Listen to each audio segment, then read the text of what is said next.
জাতীয় সংসদ নির্বাচনের আগে কড়া বার্তা দিয়েছে বিশ্বের অন্যতম পরাশক্তি দেশ রাশিয়া। দেশটি অভিযোগ করেছে, ঢাকায় নিযুক্ত মার্কিন রাষ্ট্রদূত পিটার হাস বাংলাদেশের অভ্যন্তরীণ রাজনীতিতে হস্তক্ষেপ করছেন। সামাজিক যোগাযোগ মাধ্যম এক্সে এই অভিযোগ করেছে মস্কো।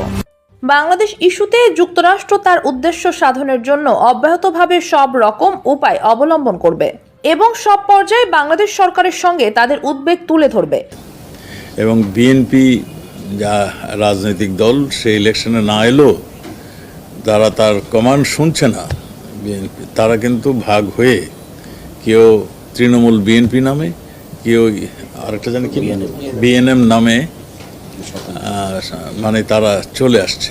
আসসালামু আলাইকুম, আমি আপনাদের কাছে দেখাবো বাংলাদেশের নির্বাচনকে কেন্দ্র করে একই বার্তা দিলেন রাশিয়া, যা জানলে আপনারা অবাক হয়ে যাবেন। আর এইদিকে বিভিন্ন নেতাকর্মীরা বিএনপি দল ত্যাগ করে অন্যান্য দলে যোগ দেওয়া নিয়ে একই বললেন স্বরাষ্ট্রমন্ত্রী। তো আজকের ভিডিওগুলো অত্যন্ত গুরুত্বপূর্ণ, তবে আশা করবো যে আপনারা এই সম্পূর্ণ ভিডিওটি দেখবেন, আর এই সম্পূর্ণ ভিডিওটি দেখলেই বিস্তারিত জানতে পারবেন। আর এই ভিডিওগুলো দেখানোর আগে আপনাদের কাছে ছোট্ট একটি রিকোয়েস্ট, আপনাদের চ্যানেলে নতুন হয়ে থাকেন তাহলে নিত্যতর আপডেট নিউজ সবার আগে পেতে আমার এই চ্যানেলটি সাবস্ক্রাইব করে আমার সাথেই থাকুন। আর এখন চলুন কথা না বাড়িয়ে আমরা এক এক করে ভিডিওগুলো দেখে আসি। জাতীয় সংসদ নির্বাচনের আগে কড়া বার্তা দিয়েছে বিশ্বের অন্যতম পরাশক্তি দেশ রাশিয়া। দেশটি অভিযোগ করেছে, ঢাকায় নিযুক্ত মার্কিন রাষ্ট্রদূত পিটার হাস বাংলাদেশের অভ্যন্তরীণ রাজনীতিতে হস্তক্ষেপ করছেন। সামাজিক যোগাযোগ মাধ্যম এক্সে এই অভিযোগ করেছে মস্কো। সেখানে বলা হয়েছে, বাংলাদেশের স্বচ্ছ ও অংশগ্রহণমূলক নির্বাচনের দাবির আড়ালে যুক্তরাষ্ট্রে অভ্যন্তরীণ বিষয়ে নাক গলাচ্ছে। এমনকি বিরোধী দলীয় নেতাদের সঙ্গে বৈঠক করে সরকার বিরোধী কর্মসূচি আয়োজনের পরিকল্পনাও করেছেন ঢাকায় নিযুক্ত মার্কিন রাষ্ট্রদূত পিটার হাস। রাশিয়ার দাবি, তারা বারবার যুক্তরাষ্ট্রের এমন প্রচেষ্টার বিষয়ে সতর্ক করেছে। সামাজিক যোগাযোগ মাধ্যম এক্সে রাশিয়ার পররাষ্ট্র মন্ত্রণালয়ের ভেরিফাইড পেজ থেকে শেয়ার করা এক পোস্টে এসব কথা বলা হয়। এরপর ঢাকাস্থ রুশ দূতাবাসের ফেসবুক পেজ থেকে একই পোস্ট প্রকাশ করা হয়। এক্সে শেয়ার করা ওই পোস্টে বলা হয়েছে, অক্টোবরের শেষের দিকে বাংলাদেশে নিযুক্ত মার্কিন রাষ্ট্রদূত পিটার হাস স্থানীয় বিরোধী দলীয় নেতাদের সঙ্গে বৈঠক করে সরকার বিরোধী কর্মসূচি আয়োজনের পরিকল্পনা করেন। এসব কর্মকাণ্ড দেশটির অভ্যন্তরীণ বিষয়ে বড় ধরনের হস্তক্ষেপ ছাড়া আর কিছু নয়। এর আগে গত 21 সেপ্টেম্বর পিটার হাস বলেছিলেন, বাংলাদেশ যুক্তরাষ্ট্র, চীন, রাশিয়া, ভারত ও অন্য দেশগুলোর সঙ্গে সম্পর্কের ক্ষেত্রে ভারসাম্য বজায় রাখছে। এটা খুবই কঠিন বিষয়। বাংলাদেশ রাশিয়ার সঙ্গে যে পারমাণবিক চুক্তি করেছে এবং ভারতের সঙ্গে যেসব চুক্তি করছে সেগুলো নিয়ে ওয়াশিংটনের কোনো সমস্যা নেই। এদিকে বাংলাদেশে নির্বাচনী হাওয়া বইতে শুরু করেছে। এরই মধ্যে তফসিল ঘোষণা করেছে নির্বাচন কমিশন।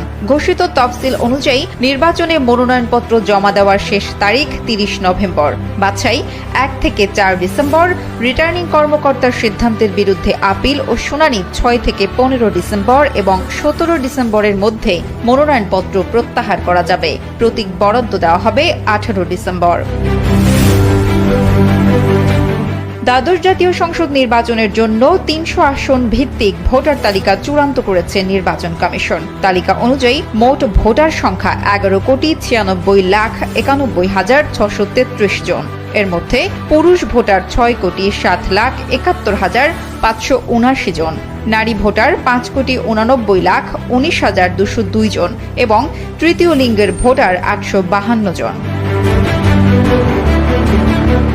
এই অবস্থায় মাঠের অন্যতম বিরোধী দল বিএনপি হরতাল অবরোধ পালন করলেও ক্ষমতাসীন দল আওয়ামী লীগ প্রার্থীদের মনোনয়ন চূড়ান্ত করতে শুরু করেছে। ইতোমধ্যে রংপুর ও রাজশাহী বিভাগের 72টি আসনে মনোনয়ন চূড়ান্ত হয়েছে। বাংলাদেশ ইস্যুতে যুক্তরাষ্ট্র তার উদ্দেশ্য সাধনের জন্য অব্যাহতভাবে সব রকম উপায় অবলম্বন করবে এবং সব পর্যায়ে বাংলাদেশ সরকারের সঙ্গে তাদের উদ্বেগ তুলে ধরবে। যুক্তরাষ্ট্রের পররাষ্ট্র মন্ত্রণালয়ের লেজিসলেচার বিষয়ক ব্যুরোর ভারপ্রাপ্ত সহকারী পররাষ্ট্রমন্ত্রী ফিলিপ জি লেজল এক চিঠির জবাবে কথা বলেছেন। ওদিকে সামাজিক যোগাযোগ মাধ্যম এক্সে দেওয়া এক পোস্টে সিনেট ফরেন রিলেশনস কমিটি বলেছে, বাংলাদেশের নির্বাচনী প্রক্রিয়ায় ঘনিষ্ঠ দৃষ্টি রাখছে যুক্তরাষ্ট্র ও তার গণতান্ত্রিক অংশীদাররা। বাংলাদেশের জনগণ অবাধ ও সুষ্ঠু নির্বাচনের দাবিদার, যা হতে হবে স্বচ্ছ, শান্তিপূর্ণ, পক্ষপাতিত্বহীন এবং সব দলের জন্য উন্মুক্ত। সম্প্রতি বাংলাদেশের অবনতিশীল গণতন্ত্র, মানবাধিকার এবং আইনের শাসনের প্রসঙ্গ তুলে ধরে যুক্তরাষ্ট্রের দক্ষিণ ও মধ্য এশিয়া বিষয়ক ব্যুরোর সহকারী পররাষ্ট্রমন্ত্রী ডোনাল্ড লু এবং গণতন্ত্র, মানবাধিকার এবং শ্রম বিষয়ক ব্যুরোর ভারপ্রাপ্ত সহকারী পররাষ্ট্রমন্ত্রী এরিন ব্ল্যাকলেকে একটি চিঠি লিখেন মার্কিন কংগ্রেসের প্রতিনিধি পরিষদের সদস্য শেঠ মোল্টন। তার উত্তর দিয়েছেন ফিলিপ জি লেইডল। তার লেখা চিঠিতে বলা হয়, ঢাকা এবং ওয়াশিংটনে বাংলাদেশি সিনিয়র কর্মকর্তাদের সঙ্গে বৈঠকগুলোতে বাংলাদেশের মানবাধিকার, গণতন্ত্র, আইনের শাসন নিয়ে উদ্বেগ তুলে ধরেছেন যুক্তরাষ্ট্রের কর্মকর্তারা। এসব বৈঠকে একটি অবাধ ও সুষ্ঠু নির্বাচন অনুষ্ঠানের গুরুত্ব জোর দিয়ে তুলে ধরা হয়েছে। 14 নভেম্বর লেখা চিঠিতে ফিলিপ জি লেইডল বলেন, প্রেসিডেন্ট জো বাইডেন ও ভাইস প্রেসিডেন্ট কামালা হ্যারিস প্রশাসনের শীর্ষ অগ্রাধিকারে রয়েছে বিশ্বব্যাপী মানবাধিকারকে সমুন্নত রাখা। এতে বলা হয়, যুক্তরাষ্ট্র তার উদ্দেশ্য সাধনের সব হাতিয়ার অব্যাহতভাবে ব্যবহার করবে এবং সব পর্যায়ে বাংলাদেশ সরকারের সঙ্গে তাদের উদ্বেগ তুলে ধরবে। এর আগে ডোনাল্ড লু এবং এরিন ব্ল্যাকলেকের কাছে লেখা চিঠিতে শেঠ মোল্টন বলেন, বিশ্বজুড়ে কর্তৃত্ববাদের মুখে যুক্তরাষ্ট্র যেহেতু গণতন্ত্রকে সমৃদ্ধ করতে চাইছে, তাই আমি আপনাদের কাছে আহ্বান জানাচ্ছি বাংলাদেশের ক্ষেত্রে এসব ইস্যুতে যুক্তরাষ্ট্রের বৈদেশিক সহায়তা ও কূটনৈতিক ইস্যুকে অগ্রাধিকার দিতে। তিনি আরো বলেন, বাংলাদেশে গণতন্ত্র, মানবাধিকার ও আইনের শাসনের অবনতিতে আমরা উদ্বেগ তুলে ধরছি। 2009 সালে বর্তমান ক্ষমতাসীন দল আওয়ামী লীগ ক্ষমতার আসার পর থেকে বাংলাদেশের গণতন্ত্রের আদর্শ ও নীতির হতাশাজনক ক্ষতি হয়েছে। বিচার বিভাগ ও নির্বাচনী প্রক্রিয়া সহ গণতান্ত্রিক প্রতিষ্ঠানগুলোর সততার সঙ্গে দুর্নীতি ও জালিয়াতির আপোষ করা হয়েছে। বিরোধী কণ্ঠের বিরুদ্ধে নিষ্পেষণ, চেক অ্যান্ড ব্যালেন্সের ক্ষয়, ব্যালট বাক্স ভর্তি করা এবং ভোটারদের ভীতি প্রদর্শন সহ নির্বাচনী অনিয়মের অভিযোগ বাংলাদেশের গণতন্ত্রের জন্য গুরুতর উদ্বেগ সৃষ্টি করেছে। মোল্টন চিঠিতে আরও লিখেছেন, উপরন্তু ক্রমবর্ধমান বিচার বহির্ভূত হত্যাকাণ্ড, জোরপূর্বক গুম এবং নির্যাতনের ঘন ঘন রিপোর্টের মধ্যে বাংলাদেশি আইনের শাসনের পরিবেশের নাটকীয় অবনমন হয়েছে। বিরোধী দলকে দমন করা হচ্ছে। নিউ ইয়র্ক টাইমস সম্প্রতি রিপোর্ট করেছে যে বাংলাদেশ জাতীয়তাবাদী দল বিএনপির অর্ধেকের বেশি, 25 লাখের বেশি সদস্য রাজনৈতিক উদ্দেশ্যমূলক মামলার মুখোমুখি। তিনি আরো বলেন, বাংলাদেশের মানবাধিকার পরিস্থিতিও খারাপ হয়েছে। মানবাধিকার এবং নাগরিক স্বাধীনতাকে উৎসাহিত করে হুমকি, হয়রানি, এমনকি জেলের মুখোমুখি হচ্ছেন সাংবাদিকরা, অধিকার কর্মী এবং নাগরিক সমাজের সদস্যরা। ওই চিঠিতে তিনি আরো বলেন, জবাবদিহিতায় রয়েছেন মানবাধিকার কর্মী অধিকার আদিলুর রহমান খান ও নাসিরউদ্দিন এলা। বিএনপির সিদ্ধান্তটাই তাদের নেতাকর্মীরা মেনে নিতে পারেনি, যার প্রমাণ আমি দেখালাম। তারা দুইটা দল আরো ভাগ হয়ে গিয়েছে, বিএনপির নেতারাই ভাগ করেছে। ইলেকশন আমরা ফেস্টিভ মোডে আসছিস, তখন উনি এক ফাঁকে বললেন, ইলেকশন তোমরা কি মনে করছো? তা আমরা বলছি যে অধিকাংশ দলই ইলেকশনে চলে আসছে এবং বিএনপি যা রাজনৈতিক দল সে ইলেকশনে না এলেও যারা তার কমান্ড শুনছে না, বিএনপি তারা কিন্তু ভাগ হয়ে কেউ তৃণমূল বিএনপি নামে, কেউ আরেকটা জানি কি বিএনএম নামে মানে তারা চলে আসছে। এবং আমরা এখন পর্যন্ত যা জানতে পেরেছি, তাদের অধিকাংশ নেতাই যদি এই দুই দল ভাগেও না আসে, তারা স্বতন্ত্র হিসাবে চলে আসবে।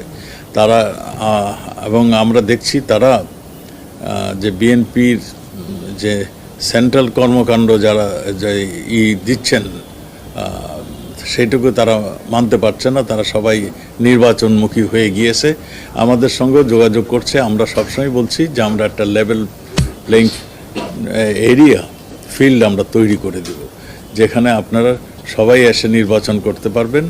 আপনাদের কোনো রকম এখানে কোনো অসুবিধা, কোনো পক্ষপাতিত্ব হবে না। আমাদের মাননীয় প্রধানমন্ত্রী সেইটা সব একদম লাউড এবং ক্লিয়ার ভয়েস তার, যে এইটা কেউ এখানে পক্ষপাতিত্ব করবে না, এটা ফ্রি ফেয়ার একটা ইলেকশন হবে। সরকারের বা আইনশৃঙ্খলা বাহিনীর চাপের বিষয়টাও আসছে, যে মানে তারা চাপ দিয়ে তাদেরকে নির্বাচনে আনা। এখানে কোনো চাপের কোনো প্রশ্নই আসে না। এরা স্বপ্রণোদিত হয়ে আসছে এবং স্বপ্রণোদিত হয়ে আসছে। এরা সবসময় আমাদের নেতাকর্মীদের, আমাদের নেতাদের বাড়ি বাড়িও যাচ্ছেন যে তারা ইলেকশন করতে চান। আমরা তো আমাদের কথা একটাই, যে আপনারা নির্বাচন ডিক্লেয়ার হয়ে গিয়েছে, আপনারা যেইভাবে আপনারা যদি আপনাদের যে দল ভেঙে যে নতুন দল করেছেন সেখানেও আসুন, কিংবা আপনারা যেভাবে আসতে পারেন আসুন। আমাদের তরফ থেকে আপনাদেরকে আমরা ওয়েলকাম করছি। আনুষ্ঠানিকভাবে কোনো কিছু আহ্বান জানাবেন কিনা? না, আমাদের আনুষ্ঠানিকভাবে তো ইলেকশন কমিশন আহ্বান জানিয়ে দিয়েছেন, ইলেকশনের জন্য ঘোষণা করে দিয়েছেন। এখন আমরা তো একটা দল, আমরা তো তাদের আহ্বান করি, তারা নিজেরা ইলেকশন কমিশনে যাবেন, তাদের যদি কিছু বলার থাকে ইলেকশন কমিশনে। তো আমি আশা করছি যে আপনারা সব ভিডিওটি দেখেছেন। আপনাদের যদি কোনো মতামত থাকে আমাকে অবশ্যই কমেন্টে জানাবেন। আর আপনারা যদি আমার চ্যানেলে নতুন হয়ে থাকেন তাহলে আমার এই চ্যানেলটি সাবস্ক্রাইব করে আমার সাথেই থাকুন। তো দেখা হচ্ছে পরবর্তী ভিডিওতে। সে পর্যন্ত সবাই ভালো থাকবেন, সুস্থ থাকবেন। আল্লাহ হাফেজ।